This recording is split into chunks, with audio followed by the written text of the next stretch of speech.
There's so many features. It's a global shutter. I do have the new 300 with me, and that is like my new favorite lens. So think about the combination of the A9 III with the 300. It's just deadly to me, right?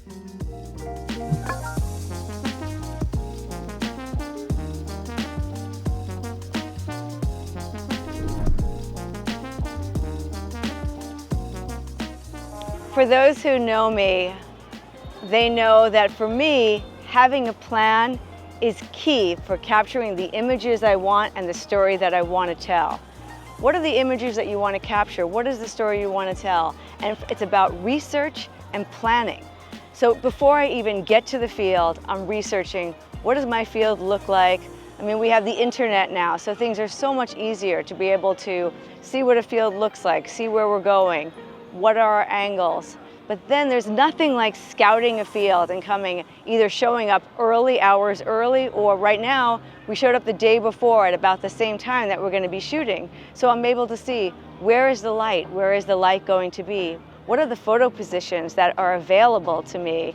Where would I like to shoot? What am I looking to shoot? So doing the research of the players, if you know there's a particular player that you're looking to highlight, or a story that you're looking to tell. But overall, there is nothing better than coming to this field. I'm not shooting at this field, we're shooting tomorrow, but we're here today to look at our photo positions and to figure out where is the best place and what images we want to capture.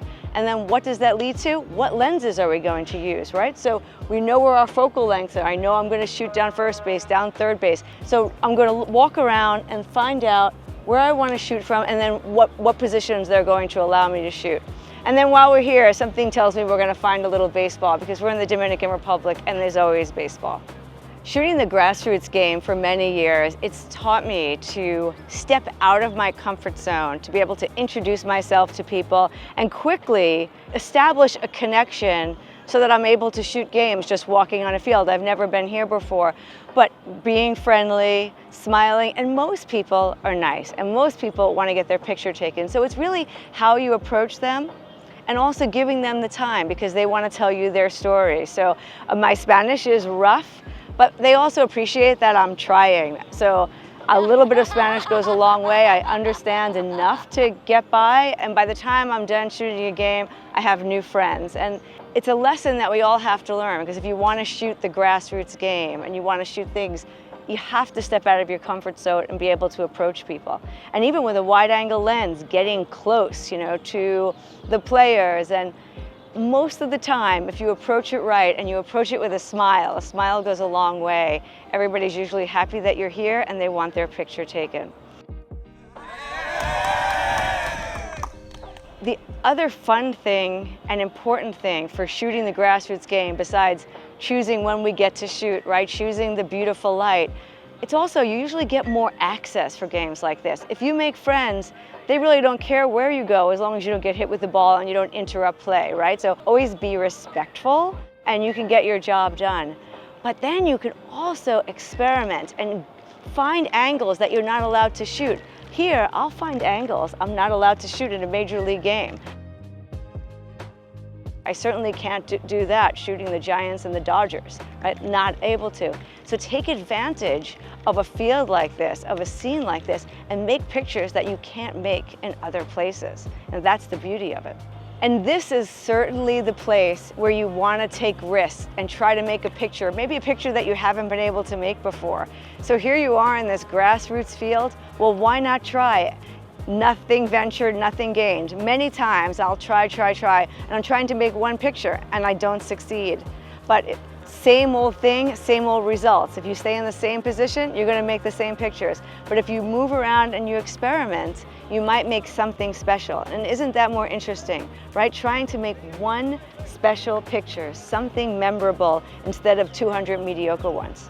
When you're going to a place like the Dominican Republic, you have to be self-sufficient. I think about myself, I'm going to come to the Dominican Republic and I'm going to be an island. I'm not going to worry about needing electricity. I'm not going to worry about having to charge batteries. I'm going to be prepared for everything and be self-sufficient. So I don't need to worry about any outside sources or trying to find anything. I'm gonna have food with me before I leave for the day. I'll have power bars. I'll make sure I have water so I don't need to stop for that. I always have extra batteries. And then I'll have an extra charger in my car, an independent charger, so I can charge a laptop, charge my phone. So just having all of those things planned, and also thinking about, well, what is the electricity in the Dominican Republic and what are the outlets? Doing all that research beforehand just takes away all the stress, right? Because you're ready, you're prepared. A little research goes a long way in having success for your shoot. And then when you get to this field, you're not worried about anything. You have extra cards, you have extra batteries, you have all of your accessories. All you need to do is make beautiful pictures. So we've done our research, we've done our planning. We know the positions we're going to shoot, we know where we're going to be, we know the pictures we want to make, and we plan the stories that we want to tell. So now, what gear are we going to use to make our pictures? What do we need for success for making our pictures and telling our story? So for camera bodies, I'm going to be shooting with two different bodies on this trip, the A1 and the A9 III. And the A1's been my workhorse for the last few years, and it's my everything camera. 30 frames per second, incredible autofocus, so I'm able to track the athlete and capture the athlete at his or her peak moment. And it's all about the autofocus for me for the A1, just that expanded tracking, and it never lets me down. So I'm able to lock on to the athlete's eye or face, and then I'm free to frame and compose the picture that I want to make. So it's about opening up creativity and be able to make pictures that I haven't been able to make before.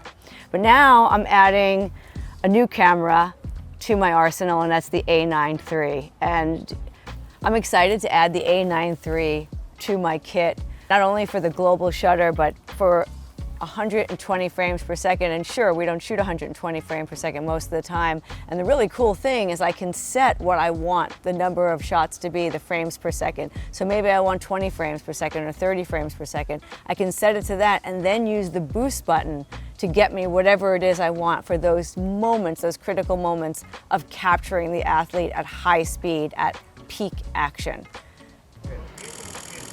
Big deal for me. So when you go on a trip like this, you need to bring everything with you. So you did your research, you made your plan. So what lenses are you going to bring? So for my plan for this trip, for the Dominican Republic, and really for every shoot, I start with my 12 to 24. And I use this primarily for those beautiful, wide, scene-setting shots, right? You always want that for your story. Where is your sense of place? Where are we? And if we're in a beautiful place like this in the Dominican Republic, we certainly want to include a beautiful wide.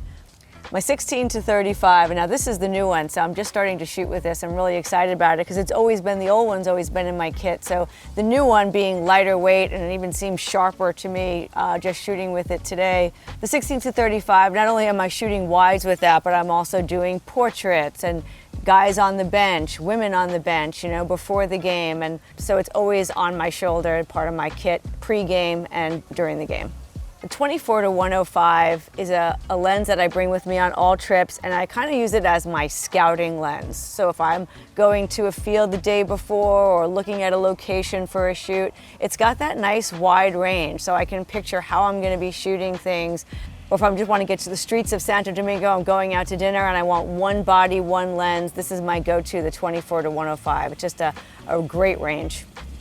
And on this trip, I took the 50 with me for a prime, and I mix up my primes, and I like to bring a prime with me because it really adds another dimension to your shoot and your storytelling, right? It gives a different look to your work. So adding a prime, and lots of times I'll have the 85 or the 135. This time it's the 50, but it's really terrific to have a prime in your kit to give your work a different look and to add dimension to your story. And for game action and for portraits, the 70 to 200 is a workhorse for me. And as you can see, it looks like a workhorse. But I'm proud of all these marks because this lens is with me everywhere I go. And it gives you such a wide range with the 70 to 200, being able to either go wide and show a sense of place on your image, or maybe you want to go tight and just go tight on game action. And it really just gives you that whole range. Not to mention, you can grab portraits with it quickly, show a sense of place. There's so much that the 70 to 200 gives me, and it really should be in everybody's kit for a sports photographer.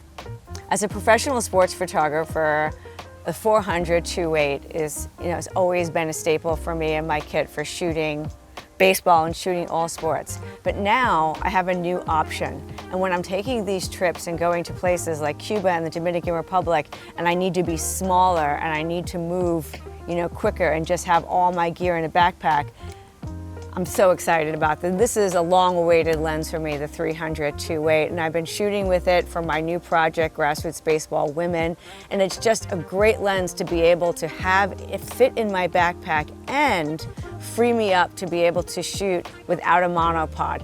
So I'm really excited to add the 300-2.8 to my kit. It gives me those beautiful images like the 400-2.8 does, beautiful bokeh, but I'm able to hand hold the 300, and that's a big deal for a sports photographer, to be able to hand hold a 300 and have the agility to move around and be quick to shoot and capture action moving fast, what's happening at home plate, what's happening in the outfield, and being able to put my camera on the ground and make my subject look heroic with a 300.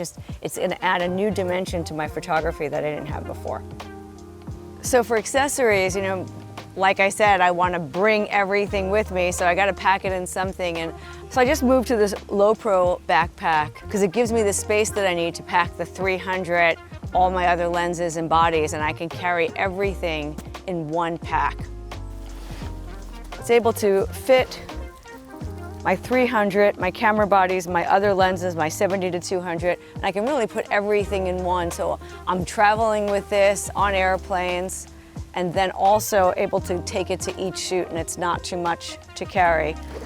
Along with this, the pockets here, I have all my memory cards on top, all my extra batteries on the bottom, lens cleaners, lens wipes, and then the side pockets for battery chargers, everything that I need to bring with me in one place. So when I'm traveling each day to my shoots, I'll have my backpack with all my gear in it, and then also my fanny pack. And this is great if I can use the dividers that it comes with and have an extra lens in there, or a lens and a body in there. Or like right now, I'm just using it to carry all my other stuff and an extra lens, but I have things like my headband, my cell phone in a separate pocket, an extra wipe, and everything that I need, wallet, my passport. And it has compartments to be able to keep everything organized for me. And it's also just a great tool because as I'm shooting, I'm able to keep this on my body. And when I want to grab an extra lens, I have it, or turn it around to the back. And when I want to rest, and it's big and I have an extra lens on there, I can also put the body and actually use this as a resting place. So it's really been a great addition for me. So we've done our research, we've done our planning, we know what gear we need for our shoots. Now it's time for the fun part. Join me for the next episode where we do high-speed shooting. We're going to be shooting games here in La Victoria, the Oakland A's Academy, and Centro Olimpico Women's Games. Let's get started.